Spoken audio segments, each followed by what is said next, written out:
So let me try to explain why both whites and blacks are participating in this. Why are they participating in the destruction of the neighborhoods, even if it's a neighborhood that's not theirs?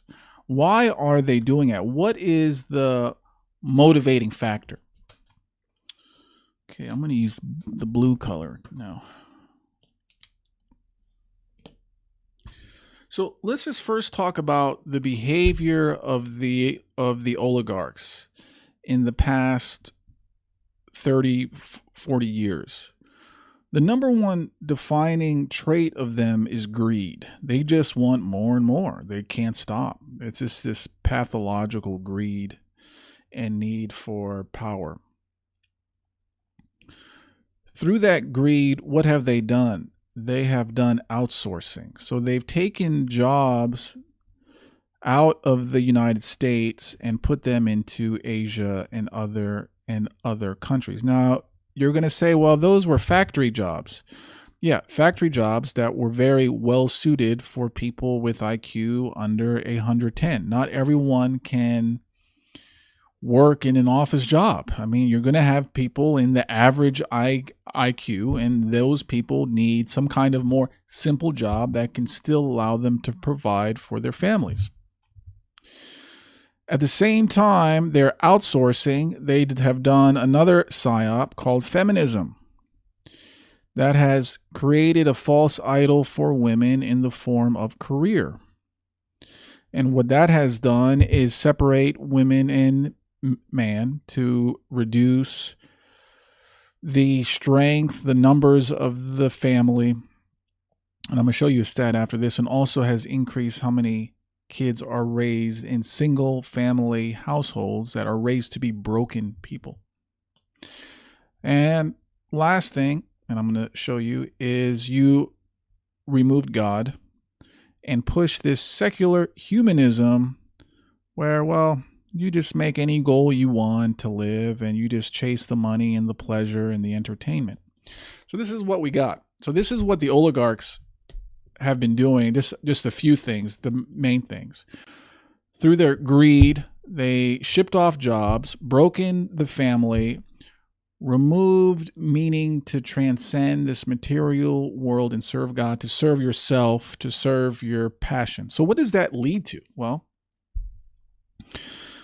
as you would guess, the first thing it leads to is stagnant wages. If you account for inflation, wages have just been going down and down and down. It used to be, believe it or not, one man could have worked a factory job and paid to raise his family. One man, not a double earning income household, but you throw feminism in the mix, you double the supply of labor, and surprise, incomes go rapidly down.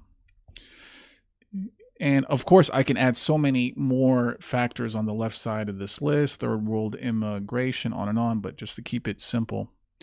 The second thing, well, the wages are going down, but people still need to live. So what are they going to do? Well, we're going to give them credit cards, and we're going to give them debt, and we're going to give them car payments that now last for 6-7 years. Now a lot of car loans last for over 6 years of time. So people are up to their eyeballs in debt.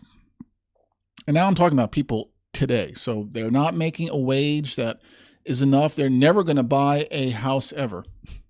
They have a lot of student loan debt if they went to school. All this material junk they bought, clothing, it's not giving them happiness. And even in the material sense, they have no reason to live. They have no children, no husband, no wives. So I believe this one has caused the other. But the reason people are out there is because they just don't have the money and don't have the reason to stay at home to protect those who are close to them.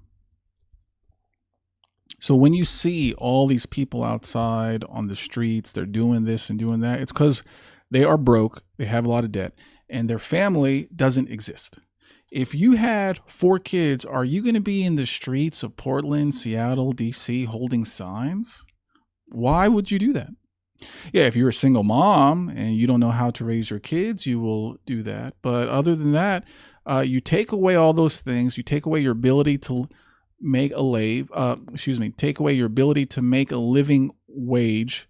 You take away people's ability not to be indebted to you know who, and you take away people's ability to have a family that they can serve under God. And well, yeah, let's just go and protest and just tear stuff up because my life sucks. My life is ruined. I have nothing to live for. So that is why.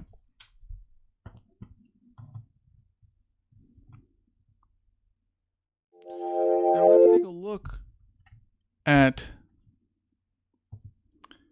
how badly the family is getting. Just one stat. Says here, there's a tweet of a study, out of wedlock births in the United States. From 1920 to 1960, it never was above 5%. So even from 1920, it was 3%. In 1960, it almost doubled to 5%. That's still very low. But then something happened after 1960. What happened after 1960? Well, the country was taken over, and now the number starts to go up. In 1980, out of wedlock births is 17%. 10 years later, it nearly doubles to 30%. And then from 19 to the current time, the last study was 2014, 40% of births in the United States is out of wedlock. 40%. That means 40% of the young people that you'll be seeing grow up in the next decade will be broken, or probably gay, or both. Well, yes, both, gay and broken. Or I'm sure now a huge percent. Now you know that the Borealis Foundation, Ford Foundation, why they're ramping up their trans activism, because I have a feeling we're going to get a lot more trannies coming online thanks to the numbers that we see here.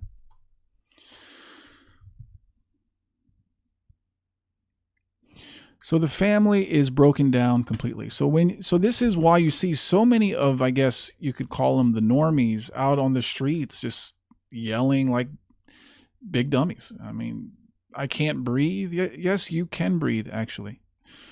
But you're using your breath for something that is not going to serve you, that's just serving those at the very top.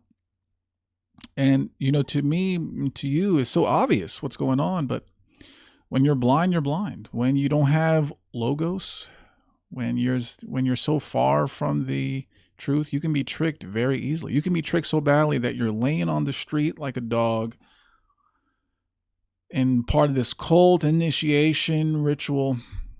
And may we pray for these people that they can see, that they can open their eyes, but they're going to have to use their free will for good at some point. All right. But, I have some good news. It's not all doom and gloom here. So the good news is that we still, since it's June, have sodomy. Thank goodness. Here we have Sesame Street. This is a kids show for kids. Sending a tweet out that says, "Love always wins." # Pride Month. Sodomy is not love. Anal sex is not love. That's a fact. Having numerous partners in a nightclub bathroom under the influence of drugs is not love. This is a kid show. Someone in the chat said we should change their name from Sesame Street to Sodomy Street.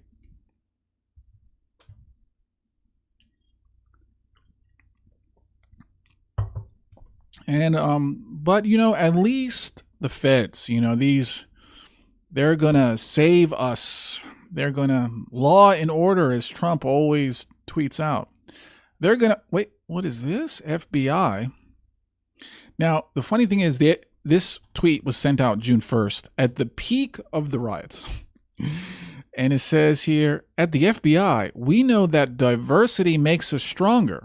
During Pride Month, the FBI celebrates the contributions that our LGBT colleagues have made to our country and our mission. I'm going to go out on a limb and say that even if no gays have made contributions to the history of the United States, we wouldn't be worse off. I know that was a very bold statement.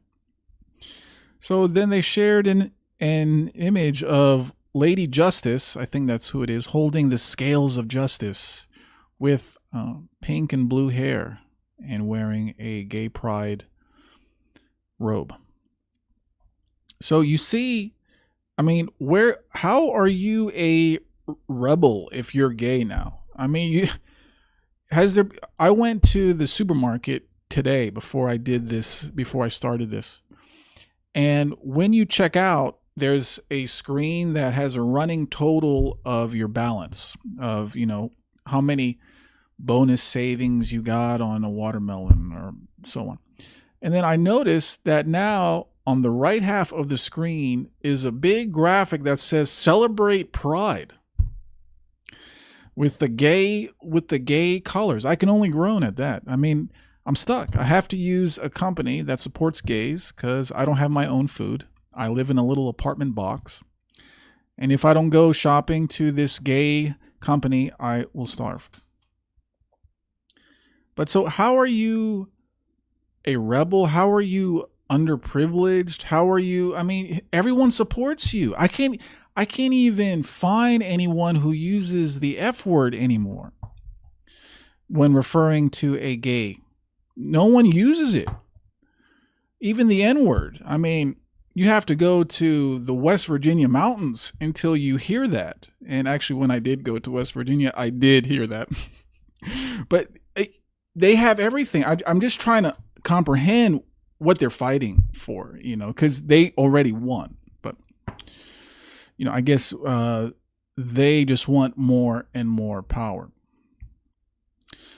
And during these trying times, a statement that I've heard a million times, and I really hate saying that, but during these trying times, I'm glad that women know what is really important.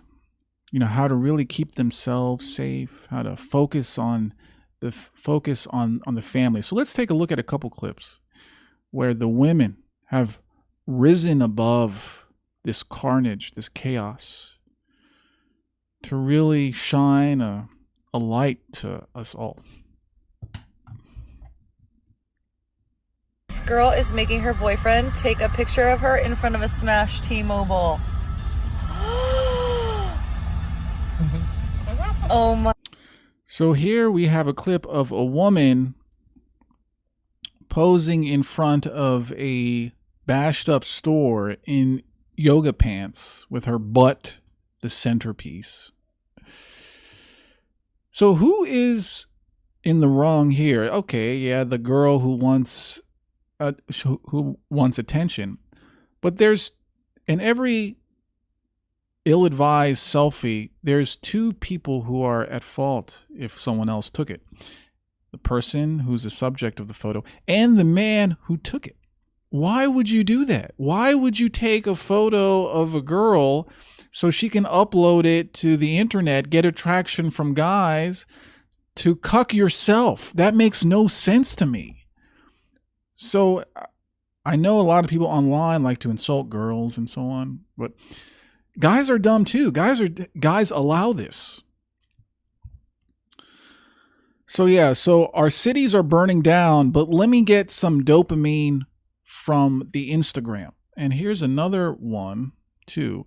So this one is more extreme. This woman stops a man doing some work on a store for the selfie.